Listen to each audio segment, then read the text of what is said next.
আমরা একটা টিম হয়ে এখানে এসেছি যে নাটোরটাকে যেন তার ঐতিহ্য যে ঐতিহ্যগুলি এখানে আছে সেগুলো যেন আমরা মানুষের মাঝে পৌঁছায় দিতে পারি। সেটা শুধু বাংলাদেশের মধ্যে না, বিশ্বের মধ্যে যেন পৌঁছায় দিতে পারি সেভাবে আমরা একটা প্ল্যান করব।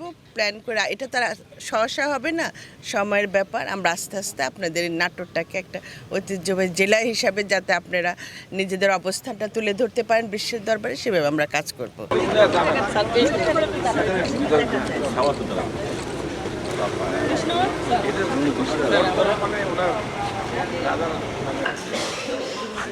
এটা শ্যামসুন্দর মন্দির স্যার, এখানে কীর্তন বা অনুষ্ঠান সবসময়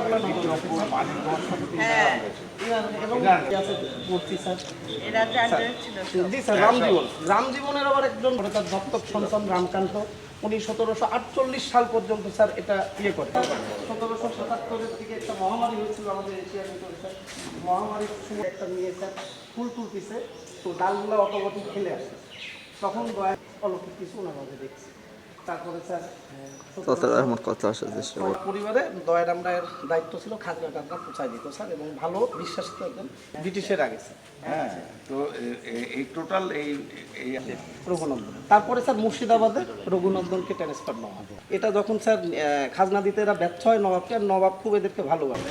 তারপরে ওখানে ওই যে লালন সাহেজির একটা একতারা হাতে ওনারা এটা বানাইছে, এটা কিন্তু ইতিহাস বিকৃত